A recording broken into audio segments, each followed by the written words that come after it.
How do you know if you're making a solid, healthy boundary or just giving someone an ultimatum and it's really going to ruin the relationship? You're not going to be able to hold it because the ultimatum's too harsh. Well, today I want to talk to you about how to deal with your inner sense of self in making strong, healthy boundaries that people listen to that you'll feel great about. This is Zen in a Moment. It's a podcast where you can learn to train your brain to stop stressing forever and be the cool, awesome, fabulous person you know you can be. I provide tips and strategies that move you from stressed out to in the flow. Flow meaning feeling light, open, and wise. And I'm your host, Zen Cryer DeBrook, stress as guidance expert. Having strong, healthy boundaries is super important in life. Okay, being able to take care of yourself. I consider boundaries to be self-care, right? It's just making sure that you are taking good care of yourself. It could be, when somebody's always late and setting a boundary because they're making you late. It could be people calling you at particular times. It could be doing work on the weekends with your company or your career. It could be setting boundaries with your children as to how you're to be treated.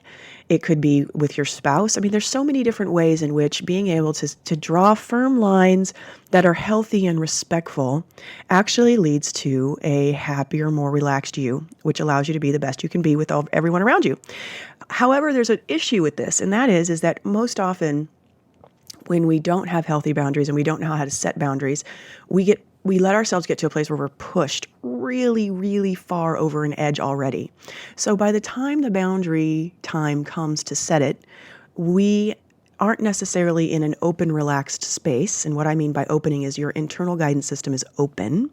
Now, if you don't know what your internal guidance system is, you go to zeninamoment.com and watch the video on the homepage where I walk you through feeling this system that you were born with, that we're all born with. And you can physically feel it in your body as to whether or not what you're thinking is true and in alignment or going to happen, or not true, not in alignment, not going to happen. And I explain that whole concept there. So the thing is that most often we get pushed to a place where we're closed. The way we're thinking about the person, the situation, what our needs are, what we have to ask for isn't true. It isn't what we really need. We're in a state of reaction. And then what happens is the request never happens. It becomes out as an ultimatum. You need to do this. Or we shut people down. We collapse inside and we just stop communicating. Or we have a triggered response and we fight and we don't really actually ask for anything that's clear. There's all kinds of ways in which when we get ourselves upset about something and we have not been holding healthy boundaries, there's a reactive state we're in. And the first thing you want to be doing when you're in the stage of setting boundaries is to notice what's happening. Notice what is happening. And then notice what it is that you need. And this is called being in a receiving or allowing mode. Being receptive. You can't push against anything and have it work, because what happens is when you push against something, you get an equal and opposite reaction to push back. And there's no boundary that's held in that. You're in a state of resistance. And from that state of resistance, no one will listen to your request. So here's the thing to do. The first thing you do is you start by acknowledging what's happening. Okay. So we're going to use somebody who's always late. I'm just here to say, you're always late. I get it. It's things go awry and you don't have enough planning and this isn't something that you're good at, is being on time. And I'm just wanting to recognize here that, let's get into agreement about the fact that you're always late. And it's really hard for me. Okay. Once again, you're acknowledging the thing. It's really hard for me because then I'm late and I get into a place of being stressed out and I don't want to be late. So your first thing you do is you're just acknowledging the thing. And then what I recommend is, if you're able to, before you set a boundary with someone, sit back and find out what it is that you need, what's going to work for you. Okay. And in recognizing and figuring out what you need, it should open you. You should feel an opening when you hit upon what it is that you need. You shouldn't be in a place of constriction. You shouldn't have a lump in your throat, a tightness in your chest, a sick feeling in the pit of your stomach. When you come upon what you need, you should feel relaxed, calm, and centered inside. I call that opening. And it can feel like a neutral feeling too. So opening begets opening, closing begets closing. So if you feel that tight constriction, if you talk to someone and make a request of them from that place and you're tight inside, what you're going to find is that is going to have their tightness inside, their closing thoughts come up. If you're open, very often what happens, number one, you can stand your ground about what you need. There's a sense of calmness and openness in there.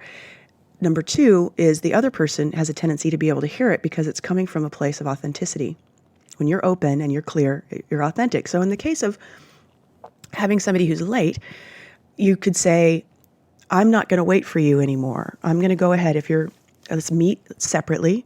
You can go on your own. Or if you're not here by a particular time, I'm going to feel comfortable going on my own so that I'm not late. If that opens you, it's the right thing to do.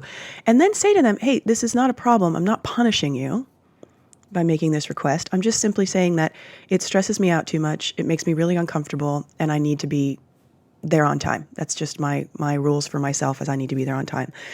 Then the next thing is, and we're going to talk about this deeper, you're going to want to get agreement from that person. You can't make a boundary and then not have that other person, and that other person could be yourself. I'm going to talk about this in part 3 of making boundaries, getting agreements and how to get agreements well, but that other person has to agree to it and say, okay, that sounds good. Otherwise, you really don't have a boundary. You just have something that you've said to someone, and it doesn't really work.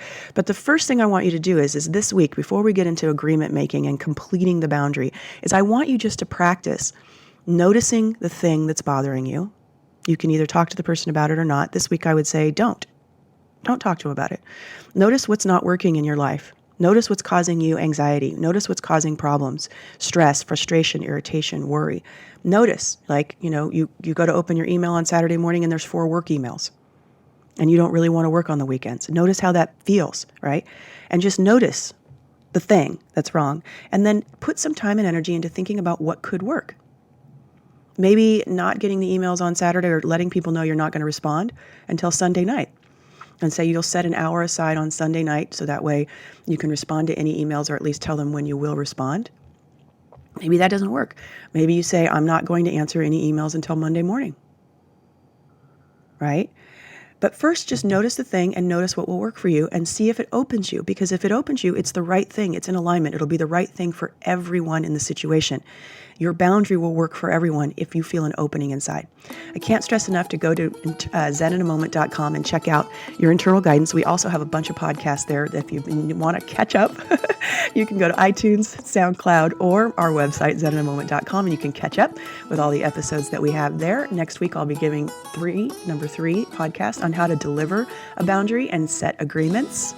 I want to keep these short and sweet and have you practicing little tips and tools. Please share these podcasts if you think that you know of anyone who might enjoy them or someone who needs to know about their internal guidance system. If you could go ahead and send them to zeninamoment.com, you can sign up on our email list there to find out about trainings that we have teaching you how to master your internal guidance system, as well as how to communicate with me and get updates on these podcasts. I am very much happy and excited that you're a part of this and that you're listening. Thank you so much for your time and energy. And until I get an opportunity to be with you again, I am sending you love and blessings.